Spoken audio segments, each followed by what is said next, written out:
Good morning, જય શ્રી કૃષ્ણ. અને અત્યારે વાગી ગયા છે 8:15 અને અમે લોકો તૈયાર થઈ ગયા છીએ અને અમે લોકો જઈ રહ્યા છીએ ધર્મશાલા, હિમાચલ પ્રદેશ. ફરવા માટે નહીં પણ એક કામથી જઈ રહ્યા. થેલા ભરાઈને રેડી થઈ ગયા છે. હિતભાઈ બેગ લઈને રેડી થઈ ગયા છે. એક થેલો અહીંયા પડ્યો છે.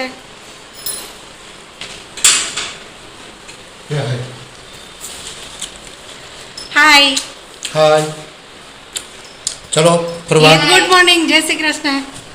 જય શ્રી કૃષ્ણ. હું કરો બધાય? તો હવે અમારે ત્યારે જવાનું છે રેલવે સ્ટેશન, કારણ કે અમારે ટ્રેન પકડવાની છે. તો અમે જઈએ છીએ railway station. A few moments later. Hello friends, તો અમે અત્યારે પહોંચી ગયા છીએ એક બીઆરટીએસના સ્ટેશન ઉપર. એમાં એવું છે કે અમે છે ને કાલુપુર જવા માટે બીઆરટીએસ લીધી અને અમે શિવરંજનીથી ચેન્જ કરી.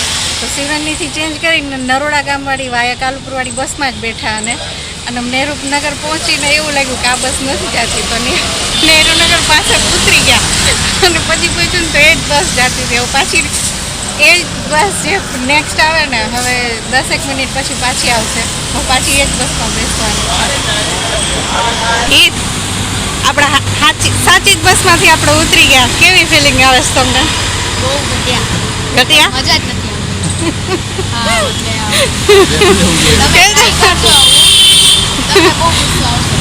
શેનો ગુસ્સો? ઘડે તમારા બેની વાહે પટકાઈ રહ્યા આયા. શેના? આવું કંઈક કરવું જોઈએ તો આમ મજા આવે.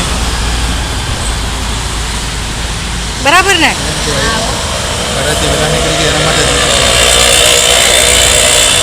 શેના માટે? ઘરેથી વહેલા નીકળી ગયા એના માટે જ નીકળ્યા. આવું કે લોચા લાપસી થાય તો કોઈ દી બસમાં તો ગયા હોય નહીં. કંઈક જાય એટલે આવું થાય.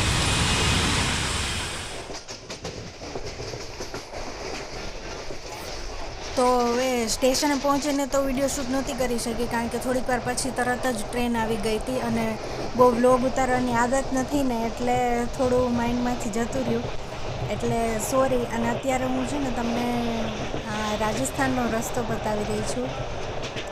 આ છે પાલીથી આપણે જતા જઈએ એટલે જોધપુર આવે એ વચ્ચેનો પાર્ટ છે. અને તમે જોઈ શકો છો કે રાજસ્થાન થોડુંક ગ્રીન ગ્રીન લાગે પણ ત્યાં છે ને નકરા બાવળ ને એવું જ છે અને એકદમ એટલું બધું હરિયાળું નથી આ પાલીથી જોધપુર જતાં. પણ ઉદયપુરનો ભાગ છે ને એ એકદમ જ ગ્રીન હરિયાળી પાર્ટ છે. જો કોઈ ગયું હોય ને તો એને ખબર હશે કે ત્યાં એકદમ લીલોતરી ને એવું બધું આવતું હોય છે. અને આ ભાગ એકદમ આમ ખુલ્લો ખુલ્લો ને એકદમ આમ બંજર જેવું લાગે છે. તો આ છે પંજાબ. એકચ્યુઅલી કાલે સવારે 11 વાગ્યાના ટ્રેનમાં બેઠા હતા ને, તો લગભગ 4 વાગ્યા સુધી આપણું ગુજરાત હતું. 4 વાગ્યાથી છે ને રાજસ્થાન ચાલુ થઈ ગયું હતું અને 4 વાગ્યાથી રાજસ્થાન ચાલુ થયું ને પછી છેક સવાર સુધી રાજસ્થાનમાં જ હતા, કારણ કે રાજસ્થાનનો એરિયા બહુ મોટો છે એટલે રાજસ્થાનની પસાર થતાં બહુ વાર લાગે. અત્યારે જો આ જે પીળા ખેતરો દેખાય છે ને એ બધા જ ત્યાં છે ને લોકો ડાંગરો ને એવું બધું વાવે છે.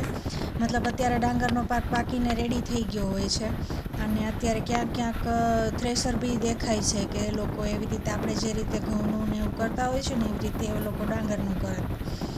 તો અત્યારે ડાંગરનો ઊભી છે અને પછી આ થઈ જશે એટલે દિવાળી પછી ત્યાં પણ ઘઉંનો પાક ચાલુ થશે. એટલે એકવાર ડાંગરનો પાક અને એકવાર ઘઉંનો પાક લે છે. તો અત્યારે બધા જ ખેતરો એકદમ પીળા દેખાઈ રહ્યા છે.